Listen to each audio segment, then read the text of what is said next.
देखिएगा, हम लोग टॉर्क स्लिप कैरेक्टरिस्टिक्स के बारे में बात करें। टॉर्क स्लिप और टॉर्क स्पीड कैरेक्टरिस्टिक्स के बारे में, तो उसके पहले हम लोग जाने से पहले हम लोग जाने कि एक्सप्रेशन जो टॉर्क डेवलप का है वो है क्या। हम लोग सब जानते हैं टी टी इक्वल टू होता है 3/ओमेगा एस। याद होना चाहिए आपको, जैसे मुझे याद है।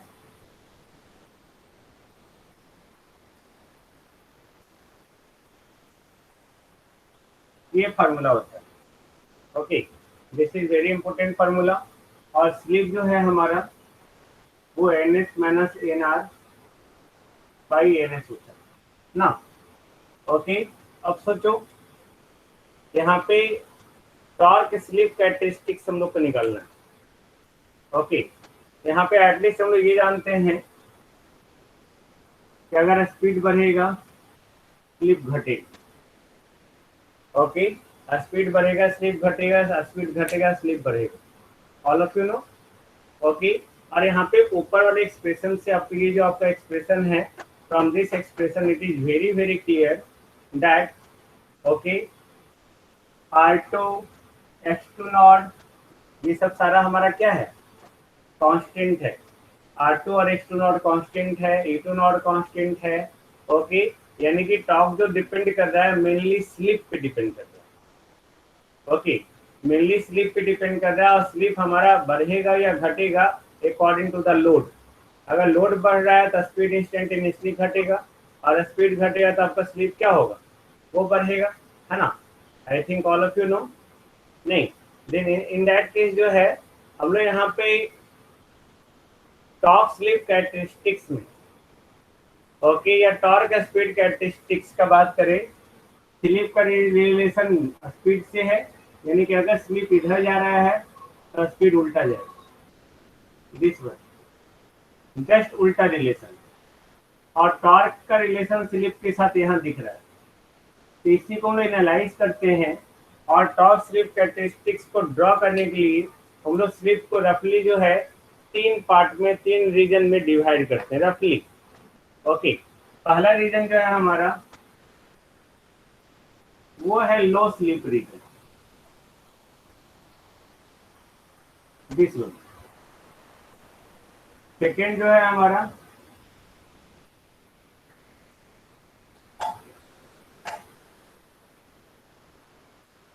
Medium slip reason.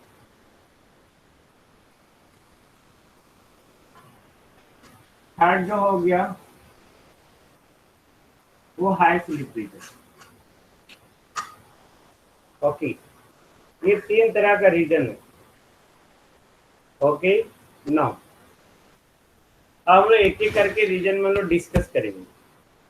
ओके, पहला लो slip reason.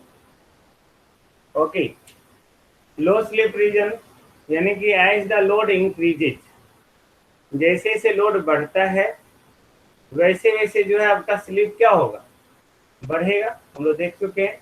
Okay, with the corresponding decrease in speed, जैसे जैसे लोड बढ़ रहा है ओके स्पीड घटेगा, स्पीड घटेगा तो स्लिप बढ़ेगा।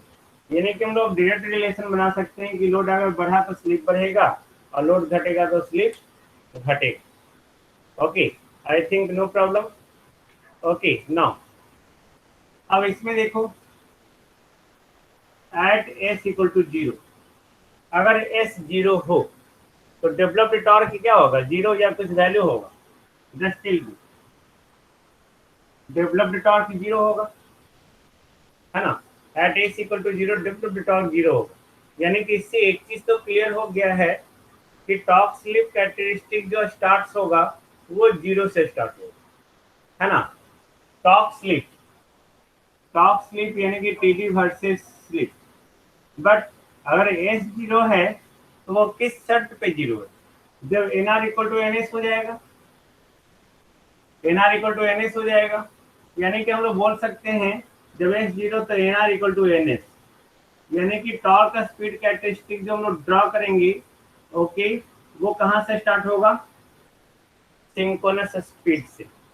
यानी कि टॉर्क स्लिप कैरेक्टरिस्टिक्स याद रखेंगे, torque slip characteristics starts from zero okay, and torque speed characteristics starts from the synchronous speed. Got it. दोनों सेम ही है हमारा। ओके, दोनों में कोई अंतर नहीं।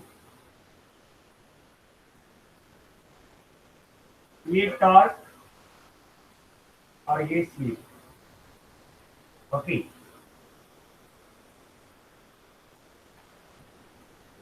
This one.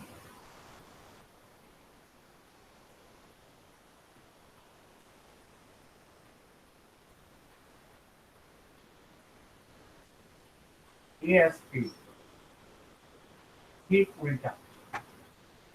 I think no problem, है ना। ना, अब जैसे जैसे स्लीप बढ़ता है, when the slip increases but with the very small value from zero, यानी कि जीरो से जो है बहुत छोटा वैल्यू के साथ ये बढ़ रहा है। ओके, तो बहुत छोटा वैल्यू के साथ बढ़ रहा है, तो हम लोग क्या बात करें, when the slip increases but with very small value from zero, then हम लोग बोल सकते हैं कि किस कंडीशन में हम लोग बात कर रहे हैं, when the rotor speed is nearly equal to synchronous speed. जब यहाँ से ये जीरो से बढ़ रहा है स्लिप इधर, यानी कि ये नियरली कहाँ होगा, सिंक्रोनस स्पीड की ओर, near about. I think no problem, है ना। Then for no value of the sorry for low value of the slip, यानी कि जब स्लीप का वैल्यू बहुत बहुत कम, जब स्लीप का वैल्यू बहुत बहुत कम हो, एक से बहुत बहुत कम हो, तो S into X two naught, इसका वैल्यू जो है आर टू से बहुत बहुत छोटा होगा। नहीं, स्लीप का वैल्यू अगर बहुत कम है, ओके, तो जिसको उसको जिसके साथ भी मल्टीप्लाई करेंगे, चाहे कितना भी बड़ा नंबर हो, उसका वैल्यू जो है वो बहुत बहुत कम होगा। तो इसका स्क्वायर जो है, इसके स्क्वायर से जो जब ये एक से छोटा है, ये हमारा एक से छोटा है, तो उसका स्क्वायर करेंगे तो और छोटा हो जाएगा। तो आर छोटा हो जाएगा, तो इसको हम लोग बोल सकते हैं कि एस टू नॉट का होल स्क्वायर, इसको हम लोग निगलेक्ट कर सकते हैं as compare to the R two square. नहीं, इसको नेग्लेक्ट कर सकते हैं, तो इसको आप नेग्लेक्ट करेंगे इस एक्सप्रेशन में, then T D equal to 3/ओमेगा s into S E two naught whole square R two by R two square. इसको तो नेग्लेक्ट ही कर दिए, खत्म। I think no problem. ये आर टू ये cancel. Okay, E two naught square constant, R two constant, 3 constant, omega S constant, यानी कि T D straightly proportional to S. कब, for the low value of slip. Okay, यानी कि इस condition में ये जो है कैसा बिहेव करेगा, लीनियर बिहेव करेगा। ओके, लीनियरली बिहेव करेगा। I think no problem. Okay, यानी कि हम लोग बोल सकते हैं, okay, torque increases with the increase in slip from their zero value, यानी कि हम लोग बोल सकते हैं कि टॉर्क स्लीप कैरेक्टरिस्टिक जो है, okay, are linear in nature for the low value of slip. I think no problem. Tell me. नहीं ना, ना, for the medium slip region, है ना, मीडियम। अगर मीडियम स्लीप रीजन में देखिए, ओके, अब सोचो जैसे जैसे स्लीप बढ़ रहा है, ओके, तो स्लीप बढ़ रहा है जैसे जैसे, okay, with the increase in load, यानी कि इस एक्स टू नॉट का वैल्यू ये भी बढ़ेगा, इसके स्क्वायर का वैल्यू भी बढ़ेगा। यानी कि अगर इस एक्स टू नॉट का वैल्यू, ये आपका वैल्यू बढ़ रहा है, ओके, क्योंकि आर टू से वैल्यू इसका, क्योंकि आर टू तो हम लोग बनाते ही है बहुत स्मॉल, आर टू का वैल्यू हम लोग, यानी कि रोटर वाइंडिंग का रेसिस्टेंस जो उसका वैल्यू तो हम लोग स्मॉल बनाते ही है, बहुत स्मॉल। लेकिन हम लोग ने बात किया कि with the very low value of S, तो वहाँ पे एस एक्स टू नॉट जो है वो आर टू से बहुत छोटा हो गया। लेकिन जैसे ही हम एस का वैल्यू बढ़ाए जा रहे हैं, तो उस कंडीशन में तो आर टू का वैल्यू, आर टू से जो है एस एक्स टू नॉट का वैल्यू क्या होगा, वो बढ़ते चला जाएगा। तो जब बढ़ते चला जाएगा तो इसका स्क्वायर जो है वो भी बढ़ते चला जाएगा। ओके, तो वो बढ़ते चला जाएगा, यानी कि हम लोग बोल सकते हैं कि इस आर टू स्क्वायर को जो है हम लोग निगलेक्ट कर सकते हैं, है ना, नेग्लेक्ट कर सकते हैं as compare to S X two naught का होल स्क्वायर। ये प्रैक्टिकली देखा गया है, so don't worry and don't focus on it बहुत ज्यादा। ओके, ये प्रैक्टिकली देखा गया है कि जैसे से हम स्लिप बढ़ा रहे हैं मीडियम स्लिप रीजन में, okay, in that case S X two naught का होल स्क्वायर का वैल्यू जो है आर टू स्क्वायर से बहुत बहुत ज्यादा हो जाती है। तो इस एक्सप्रेशन में टी डी इक्वल टू 3/ओमेगा S into S E two naught whole square R two by S square S two naught का होल स्क्वायर। ये तो नेग्लेक्ट ही हो गया हमारा, है ना। तो एक case cancel, E two naught whole square R two S two naught whole square 3/ओमेगा एस, ये सारा कांस्टेंट हो गया, यानी कि T T is inversely proportional to what, S. Okay, T T inversely proportional to S, यानी कि rectangular hyperbola, rectangular hyperbola, है ना। स्लिप बढ़ाएं तो रोटर, हाँ रोटर स्पीड कम होगा, डोंट वरी, ये तो उल्टा रिलेशन ही है, डोंट वरी, है ना। तो रेक्टेंगुलर हाइपरबोला, तो अब रेक्टेंगुलर हाइपरबोला यानी कि ये जो है इस पर हाइपरबोला मतलब यही ना, इस तरह से हम हाइपरबोला बनाते हैं, इस तरह का शेप होता है। अब क्योंकि यहाँ से स्टार्ट हो रहा है ना, very low value of slip के लिए जो लीनियर वेरिएशन हुआ, उसके बाद ये इस तरह से अपना कर्व बनाएगा। ओके, यानी कि इसी रीजन में जो है आपका मैक्सिमम का वैल्यू आएगा, यानी कि इसी रीजन में जो है आपका टॉर्क का वैल्यू पहले बढ़ेगा, फिर मैक्सिमम अचीव करेगा और फिर घटेगा। ओके, यानी कि इन दिस केस बोल सकते हैं कि टॉर्क जो डेवलप्ड हो रहा है in the three phase induction motor, that is inversely proportional to the slip, inversely proportional to the slip towards the stand still condition, यानी कि s equal to 1, s equal to 1 की ओर जो है वो इनवर्सली प्रोपोर्शनल होगा। यानी कि हम लोग बोल सकते हैं कि जो नेचर ऑफ द कर्व है वो रेक्टेंगुलर हाइपरबोला है। रेक्टेंगुलर हाइपरबोला करने मतलब कि ये पहले बढ़ रहा है, फिर मैक्सिमम, फिर ये घटते घटते आपका कहाँ जाएगा, s इक्वल टू 1 तक, मैक्सिमम s इक्वल टू 1 तक, यानी कि वो स्टेशनरी कंडीशन ले आएगा, यानी कि स्टैंड स्टिल कंडीशन ले आएगा, यानी कि हमारा मोटर जो है रुक सकता है। ओके, देन हम लोग यहाँ पे बोल सकते हैं कि इस रीजन में ये एक रीजन से दूसरे रीजन में जा रहा है। ओके, रेक्टेंगुलर हाइपरबोला नेचर होने के कारण जो पहले बढ़ रहा था, फिर मैक्सिमम, फिर घटना शुरू हो गया। ओके, देन यहाँ पे एक रीजन से दूसरे रीजन में पास जो हो रहा है थ्रू देयर मैक्सिमम वैल्यू, ये जो मैक्सिमम वैल्यू हम लोग पहले भी निकाल चुके हैं, ये मैक्सिमम वैल्यू किसके कोरस्पॉन्डिंग आएगा, एसएम के कोरस्पॉन्डिंग, है ना, जहाँ पे मैक्सिमम टॉर्क मिलेगा। Got it, this one. तो इन दिस रीजन हम लोग बोल सकते हैं the torque passes through the maximum value corresponding to the slip sm equal to R two by X two naught. Okay, और इसी टॉर्क को हम लोग कहते हैं ब्रेक डाउन टॉर्क और pull out torque. Breakdown और पुल आउट टॉर्क या मैक्सिमम टॉर्क, सब यही टॉर्क। ओके, तो ये हो गया हमारा मीडियम स्लिप रीजन। अभी आप ध्यान से देखेंगे, इसके हम और डिस्कस करेंगे, डोंट वरी।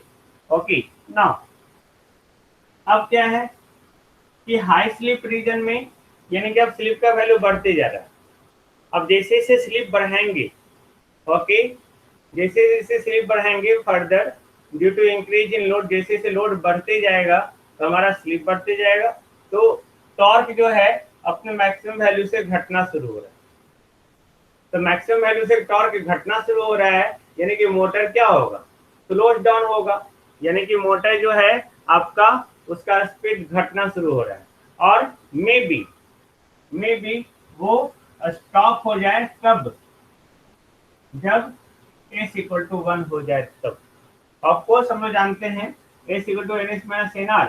अब अगर आपका स्पीड घटते जा रहा है, ओके, तो ये स्लिप बढ़ते जाएगा, ये घटते घटते आपका इवेंचुअली हो ना, ओके, सडनली आपका स्पीड 0 होगा, जैसे 0 हुआ ns बाई ns, यानी कि slip s equal to 1, this is the stand still condition. Okay, और उस कंडीशन में इसका स्पीड क्या होगा, 0। गॉट इट, यानी कि ये टॉप स्लिप कैरेक्टरिस्टिक्स, सॉरी हम लोग गलत बना दो इस तरह। ओके, ये इस तरह का हो जाएगा, बिकॉज हम लोग जानते हैं कि 3 फेज इंडक्शन मोटर को जैसे हम लोग स्टार्ट करते हैं उसके पास जो है स्टार्टिंग टॉर्क होता है ना। स्टार्टिंग टॉर्क होता है, जैसे अब आप अप्लाई करते हैं, मुझसे गलती से बन गया, सॉरी। ओके, तो जैसे आप स्टार्ट करते हैं at slip S equal to 1, उसके पास टॉर्क होता है। ओके, तभी वो ऑटोमेटिकली और सेल्फ स्टार्टिंग टॉर्क हम बोलते हैं कि it have the self starting torque. Got it. तो ये हमारा जो है ये एस इक्वल टू 1, जहाँ पे ये जो है हमारा है ये T S T starting torque. अगर आप इसको टॉर्क स्पीड कैरेक्टरिस्टिक्स बनाएंगे, सपोज, ओके, सपोज इसको टॉर्क स्पीड कैरेक्टरिस्टिक्स बनाते हैं तो ये एक्चुअली इस तरह से बनता है ना। ये टी डी, ये आपका स्पीड हो गया, ये 0 और ये एन, ये टॉर्क स्पीड कैरेक्टरिस्टिक्स हो गया, और ये हो गया टी एस टी, ये टी एम, ये एस एम के कॉरस्पॉन्डिंग जो है इस स्पीड को हम लोग करते हैं ब्रेक डाउन स्पीड।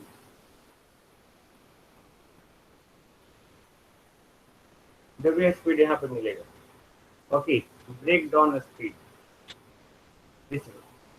अब आप लोग ये बताओ, सिंपल एक क्वेश्चन है, एक ये ए पॉइंट है और ये बी पॉइंट है।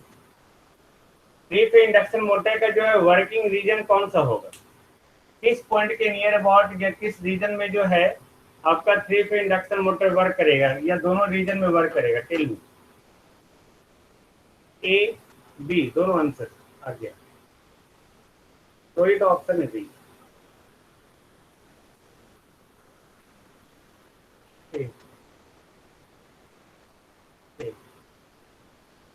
चलो ए वाले आंसर बताओ, ए कौन सोचे हैं आंसर बताओ भाई, ये आंसर क्यों होगा? Just tell me please, just tell me anyone, ये आंसर क्यों होगा?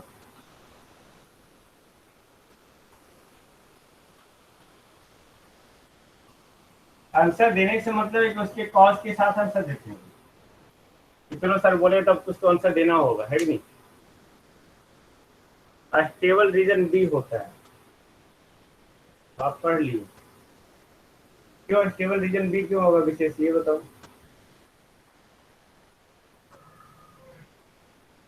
लीनियर है ममता, लीनियर होने के कारण बाबू हम लोग इसको इसलिए स्टेबल कर देंगे। प्लीज, क्यों स्नेहा? Repeat sir, okay. तो मैंने बोला बाबू कि वर्किंग रीजन कौन सा होगा 3 फेज इंडक्शन मोटर का वर्किंग रीजन, ओके, ये पॉइंट ए के नियर अबाउट होगा या पॉइंट बी के नियर अबाउट होगा, या इस रीजन में होगा या इस रीजन में होगा? आप रीजन भी बता सकते सर ए रीजन में होना चाहिए। तो होना चाहिए, बताइए ना तुम बात। इसलिए क्योंकि बी रीजन में मोटर स्टॉप हो जा रहा है, मैक्सिमम से मैक्सिमम स्पीड जाके फिर 0 स्पीड हो जा रहा है। और ए रीजन में एक स्पीड 0 से मैक्सिमम तक जा रहा है। राहुल ने आंसर भी लिखा है, ओके। 3 फेज इंडक्शन मोटर जो है कब मतलब किस स्पीड पे रन करता है? नियर अबाउट सिंक्रोनस स्पीड पे ना। ये तो स्टार्टिंग कंडीशन है, हम लोग स्टार्ट की है ना। जब 3 phase induction motor near about जो है सिंक्रोनस स्पीड पे रन करता है तो ये नियर अबाउट ये रीजन होना चाहिए ना, नहीं? तो नियर अबाउट ये रीजन होना चाहिए, ओके, या ये होना चाहिए, तो ये वर्किंग रीजन हमारा ये होगा ना, सिंपल, या ये होगा,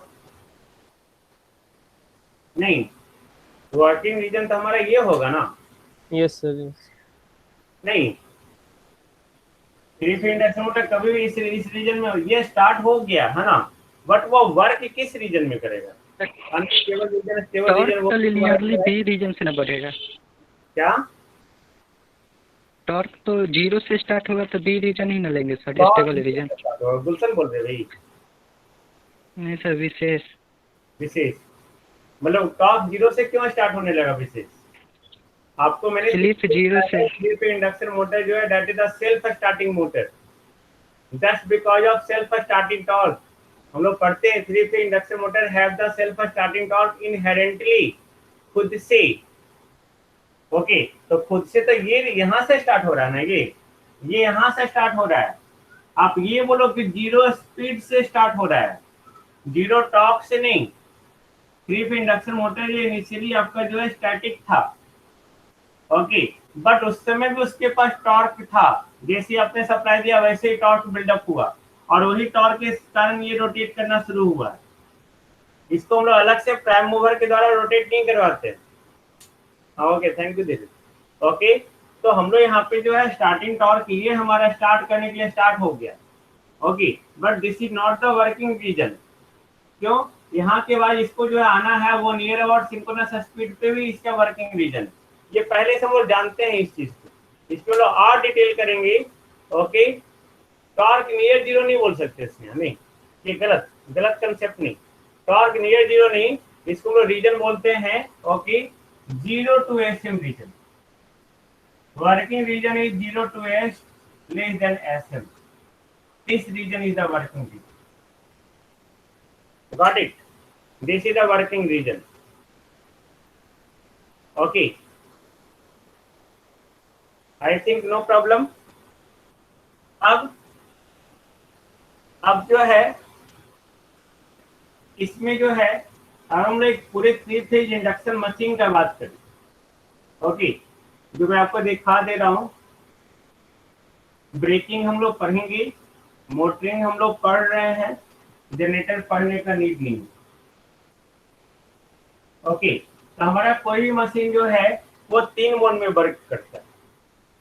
कोई मशीन, एक हमारा ब्रेकिंग मोड, दूसरा मोटरिंग मोड, तीसरा जनरेटिंग मोड। ओके, अब देखो ये हमारा जो है 3 फेज इंडक्शन मोटर का पूरा 3 फेज इंडक्शन मशीन का रीजन।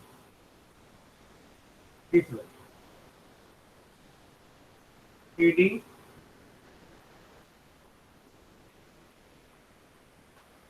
स्लिप लिखना चाहते हैं, स्लिप लिखो, आप स्पीड लिखो, स्पीड। ओके, आप स्लिप लिखना चाहते हैं, स्लिप दे दो यहाँ पे।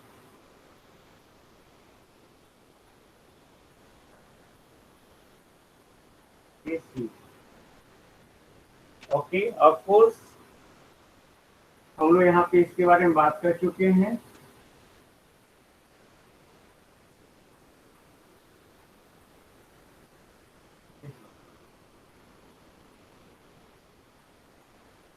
जीरो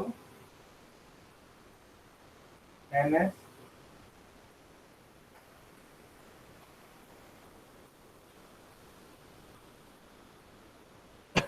मुझे आ रहा है ना आप लोग?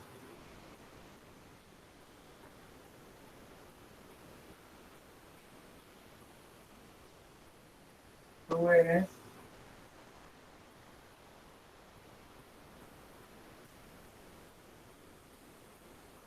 माइनस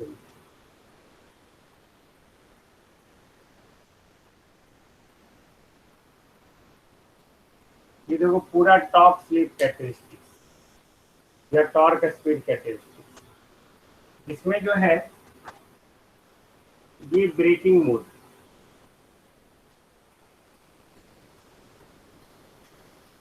ये जो है मोटरिंग मोड,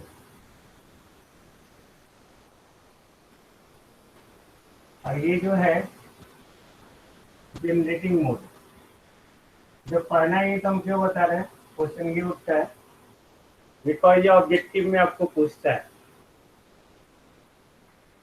हाँ हाँ बिल्कुल, लिनियरली डिक्रीज करें। ओके, अब देखो इसके कॉरस्पॉन्डिंग 1, ये 0, ये -1 और ये 2 slip region. Okay, braking mode में ये देखो S ग्रेटर देन 1, यानी कि 1 less than S less then 2। Motoring mode यानी कि 0 less than S less than 1। Okay, motoring mode दिख रहा है आपको। Okay, that is a motoring mode, s less than 1. Okay, generating mode, that is the s less than 0, यानी कि -1 less than s less than 0, this one. ये आपको पूछता है इसलिए मैंने बता दिया आपको। ओके, ये आपका -ns, यानी कि आपको ये -ns का मीनिंग क्या है? -ns का मीनिंग ये है कि उल्टा डायरेक्शन में जो है सिंक्रोनस स्पीड से रोटेट करना। Got it? ये 2 times of the synchronous speed है। यानी कि आपको इससे कंक्लूजन एक ये निकल रहा है कि अगर प्रियांशु आप प्रेजेंटिंग क्यों कर रहे भाई, हटाइए।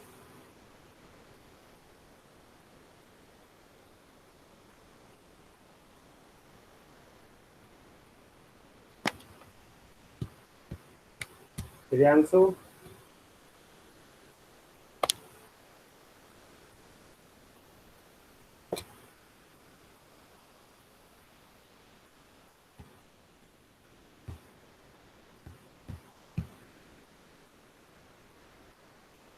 अब अगर सिंक्रोनस स्पीड से चलते चलते मोटर जो है, सपोज करो किसी भी बाई एनी मीन्स जो है ये पढ़ना है आगे, या कोई नीड नहीं है उतना ज़्यादा, जितना मैं बता रहा हूँ उतना नीड है, कंपटीशन में पूछता है।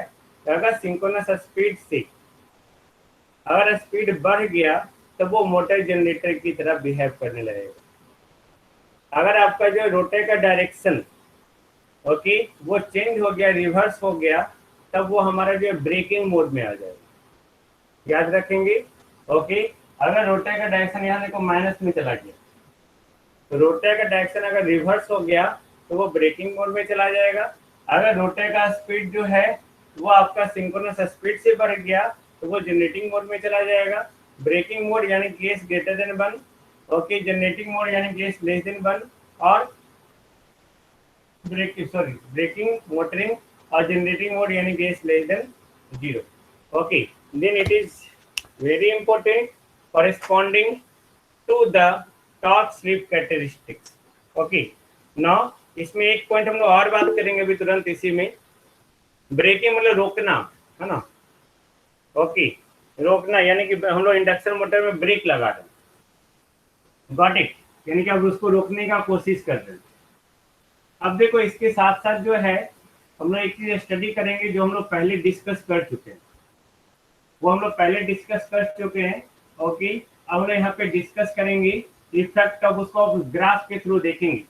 उस समय डिस्कस किए थे सिर्फ मैक्सिमम टॉर्क, जब हम लोग बता रहे थे तब मैंने बात किया था कि रोटर रेसिस्टेंस अगर चेंज होगा देन व्हाट हैपेंस, यानी कि हम लोग अभी स्टडी करेंगे effect of change in rotor circuit resistance on torque slip characteristics.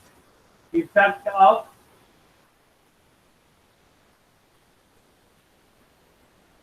change in rotor circuit resistance on top slip characteristics। देखिए ध्यान से,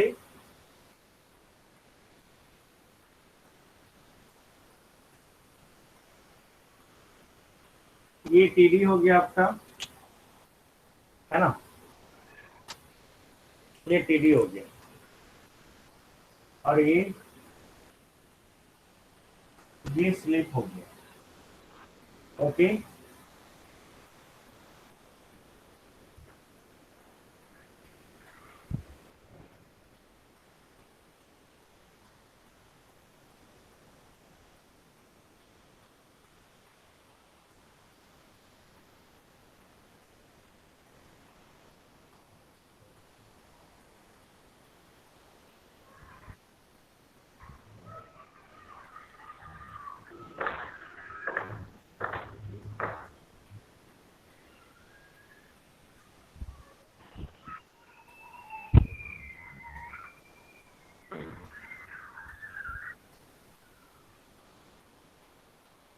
देखो ये रेसिस्टेंस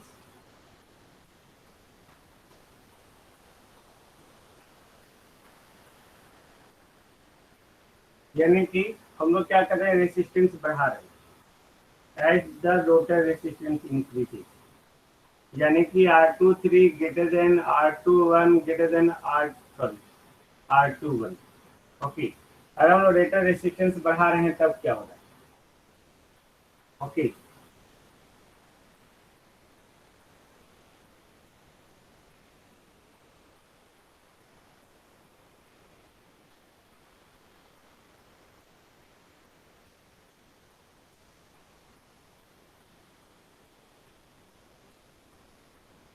ठीक है,